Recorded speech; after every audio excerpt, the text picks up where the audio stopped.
Let's make a super simple, easy spring wreath. We are going to start out with our straw wreath. I'm keeping the plastic on it and I'm using a burlap.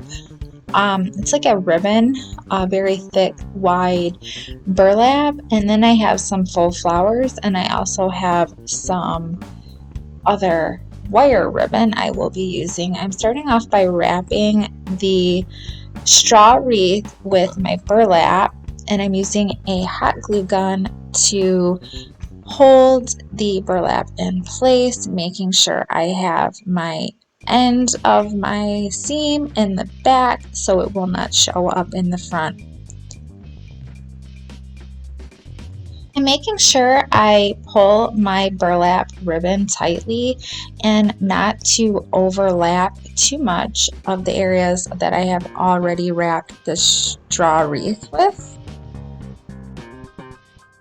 I just continue wrapping my burlap all the way around my straw wreath, and then once I do reach the end and I cut the burlap, I do make sure I glue down the cut piece towards the back. That way it cannot be seen from the front and the finished product just looks more neat and tidy.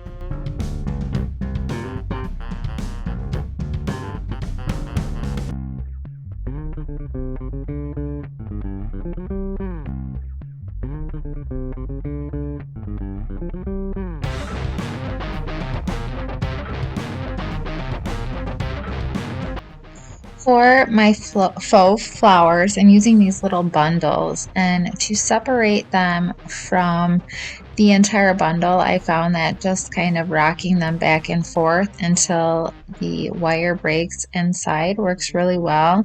Or if you have scissors, you can use those also, but I just would make sure that they're a pair of scissors that you don't use for like sewing or something like that, as they can damage your sewing scissors. And ask me how I know this.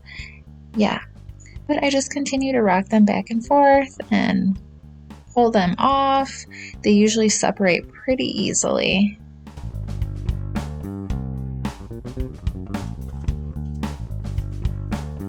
I like to spend a few minutes to determine the placement I want for my flowers before I start gluing them down with my hot glue gun, but once I figure out where I want them, I just use my glue gun and I secure everything in place. Sometimes you need to hold them down for a couple of seconds while the glue starts to dry and harden. And that really helps hold them down.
I left a space in the middle of my flower arrangements so that way I can put a cute bow in between them. So I'm using this wired ribbon and I'm starting off by just making a simple bow, and then I will add another bow to it later to kind of make it look a little bit more complicated, even though it isn't. But I do take a little bit of time and fluff my ribbon and make sure that the ends are the right length and my loops are a good size to fit the wreath. I don't want them too big. I don't want them too small. I just want them just right. I use my scissors to make a cute little dovetail cut on the bottom of the lengths of, I guess, the tails. I don't know really what you would call those. And I take a dab of glue and I glue the inside of my middle loop to secure them. My knot, I guess that would be just to secure the bow so it doesn't come loose if somebody tugs on the end of the ribbon or something like that. And then I glue it down with my hot glue gun by adding a dab of glue directly onto the wreath, taking my bow, holding my bow down, and giving a few seconds for the glue to dry. I then made a second bow and I did the same thing. I did the little dovetails on the ends, and then I glued that one on top of my first bow. And this just makes the bow look more like one of those big complicated bows, but it really isn't. It was simple. It was just two easy bows glued together.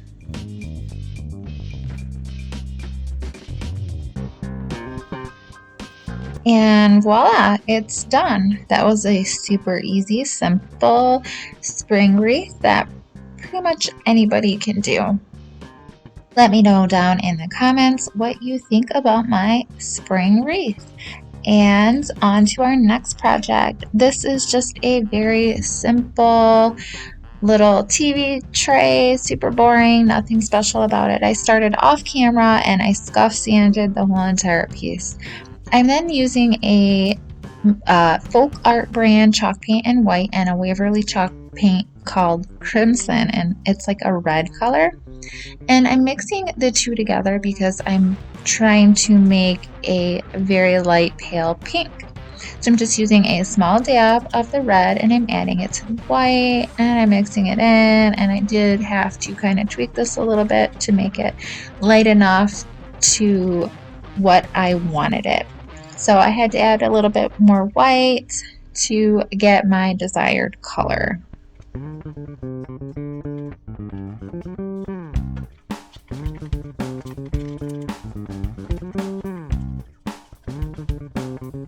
then I'm using my paintbrush and I'm painting it on. I don't want like a super opaque finish. I want a little bit of some transparency. So you can kind of sort of see some of that wood showing through. I feel like it just makes it look, it makes it look a little bit more aged and like it's more of like a layered effect. So I don't mind that. I only did one coat and it was just the perfect amount of coverage for me.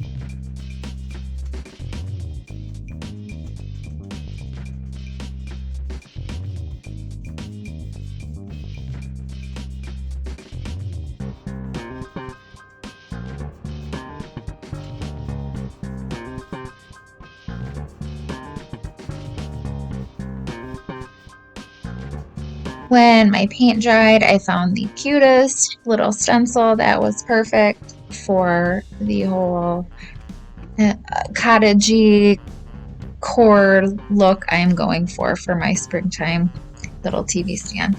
I'm going to be using my white folk art paint and just a sponge brush, and I'm kind of just eyeballing where I want my stencil to be. I didn't take a whole lot of time to figure this all out. It looked pretty good to me.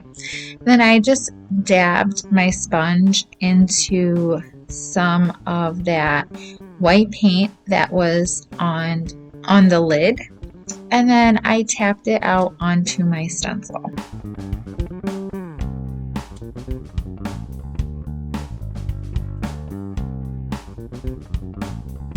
It's important to not overload your sponge or your paintbrush with paint when you're using a stencil. So if you need to tap out some of your excess paint onto a piece of cardboard or a paper plate or something like that, I would highly recommend doing that before you use a stencil, because sometimes the paint can go underneath the area of the stencil where you don't want it if you have too much paint on your paintbrush or your sponge.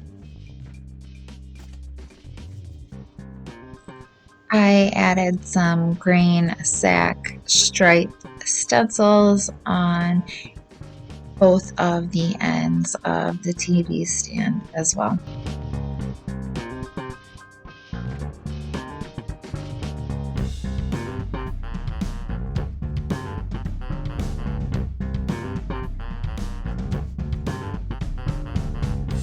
I'm using a polyacrylic to seal everything, and I'm going to be putting some furniture transfers onto the TV stand. And something I have learned the hard way is you should really seal your piece prior to applying any furniture transfers. I've done it both ways, and sometimes it doesn't work. Your transfers do not stick. So I'm not taking that chance this time, and I'm putting on my sealer first. And then you should wait 24 to 48 hours for any paint or sealer to cure before you start applying your transfers.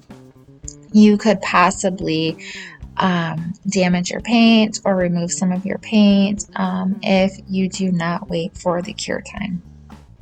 I will put any of the products that I'm able to in a link down below in the description box, and if you feel like you would like to purchase them from the link, they are affiliate links, which I will receive a small commission for at no additional cost to you. It just helps support me a little bit, and if you do not want to use my link, that is fine too. Either way, I appreciate you supporting me just by being here and watching my video. These are redesigned with Prima furniture transfers. It takes me a little while usually to figure out a placement of my flowers. I'm not really good at arranging things that aren't already arranged for me, if that makes any sense. So this was probably the longest part for me, was just trying to figure out where I wanted them to go and where they would look nice on the TV stand. TV tray, actually. You know, one of the things you sit in front of your face and you eat off of while you're watching TV. I don't know how many times I've called a TV stand throughout this video, but that's actually what I mean, as a TV tray. Sorry about that.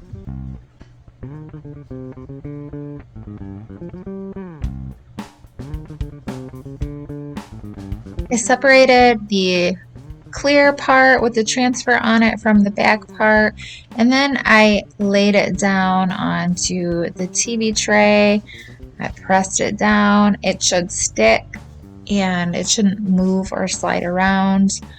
And then I took my little burnishing stick and I just rubbed and rubbed and rubbed and rubbed, and you just rub until that transfer releases from that plastic, that clear plastic. And if it doesn't come off of the plastic, you can just lay it back down and keep rubbing on it until it does release. And then just do that continuously until the whole entire transfer is off of the clear transfer paper.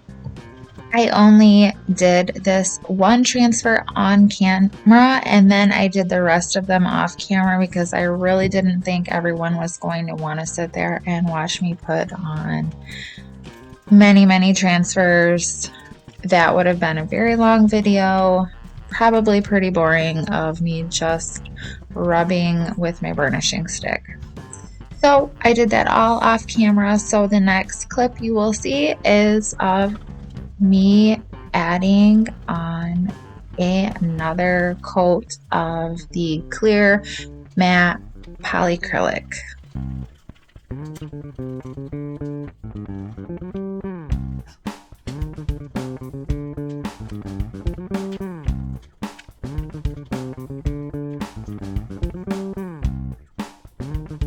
And yep, here it is, me adding the clear matte polyacrylic. I did 2 coats of this because I already had 1 coat on it, So that was a total of 3 coats, 2 coats on the transfers, but 3 coats on the whole entire piece. And that was it, you guys. Super easy, quick way to transform a TV tray into a beautiful piece that you will love eating off of. I hope you guys enjoyed this video. I hope you liked my creations. I hope you also consider liking and subscribing to my channel. It helps me out so much. And I hope you all have a wonderful day.